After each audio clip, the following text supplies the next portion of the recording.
Эми үчүн кыргызда залкар чыгармалар чыкпай атат, китептер басылбай атат. Эми үчүн эки себеби бар. Биринчиден ошол мезгилдегидей кыйналган жазуучу жок. Экинчиден жазганды окуган эл жок.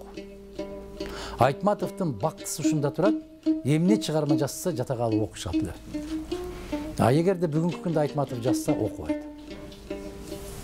Адамдын улуу болуп калышы өзгөчөлүктөн эмес, адамдын улуулугун улуктап көтөрүп жүрчү коом болот.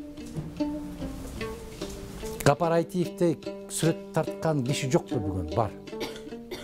Туурабы? А бирок Гапар Айтиев бирөө.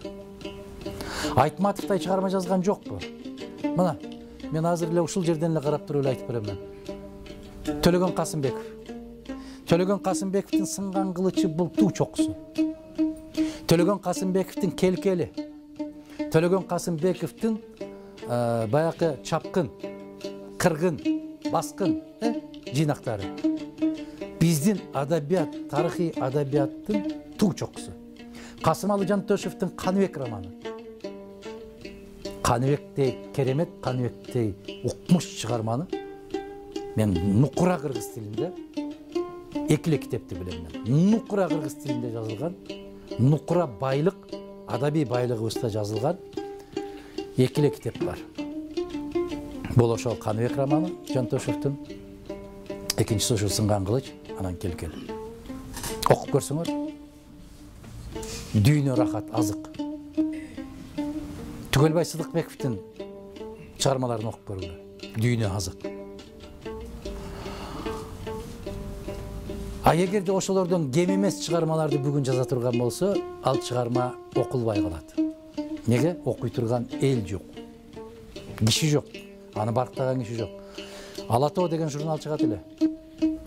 Биз мектепте окуп жүргөндө.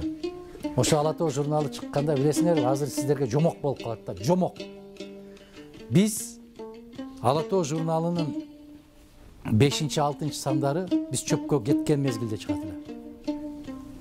Чөпкө деген сөздү түшүнөсүңөрбү? Илгери тоого чыгат элек, биз чөп чабат элек, бир ай жатып, баягындай чатырларда жатып, мектептин окуучулары чөп жыйнайт, той жыйнайт элек. Азыр жок андай жумуштарда.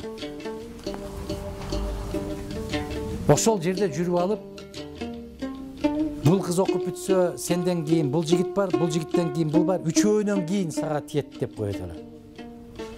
Үчөө окуп бүткөндөн кийин мага кезек келет эле. Анан мен окуйт элем ошону.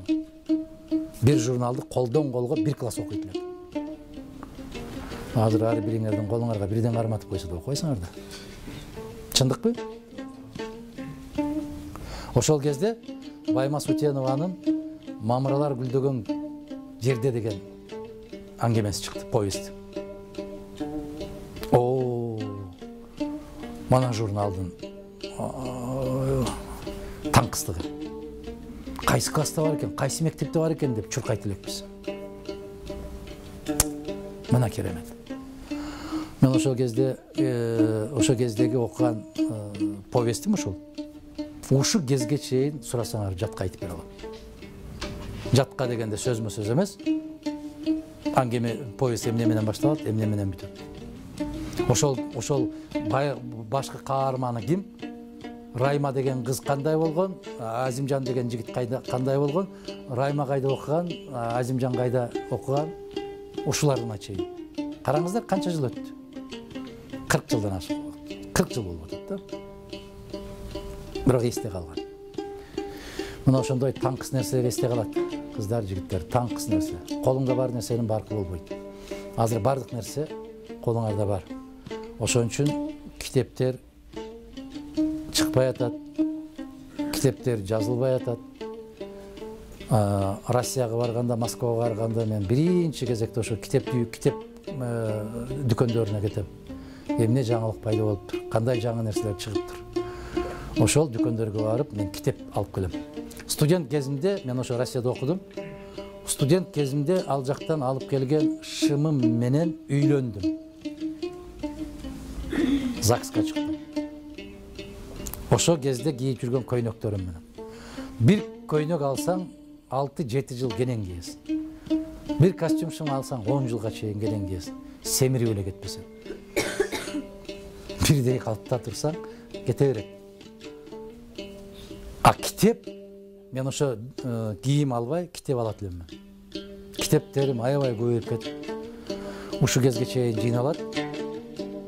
Мен ойлочумун, кээ бир жерлерин чийип, эмнеге чийип окуйсуз дейт эле. 800 барактык китеп болсо, ошонун ичинен бир 100-150 барактардагы жерлер чийилет. Мен ойлойт элем да, студент кезимде. Менин балдарым болсо, мен 800 баракты окуп түшүнгөн нерсени бул балдар 50 барактан кийин түшүнүп алсын деген ой болот эле да. Ушу мен чийип койгон жерлерди көрүп, маанилүү жерлер ушул экен деп издейт деген бир таттуу кыялым бар эле да. Аябай таттуу кыялым бар эле. Мен билген жокмун да андан кийинки балдар китеп окубай калышын. Ушундай эле. Бүгүнкү күнгө чейин ошо китеп жыйнайбыз. Кайсы мамлекетке барбайын, биринчи кезекте китеп издейм. Себеби бул байлык.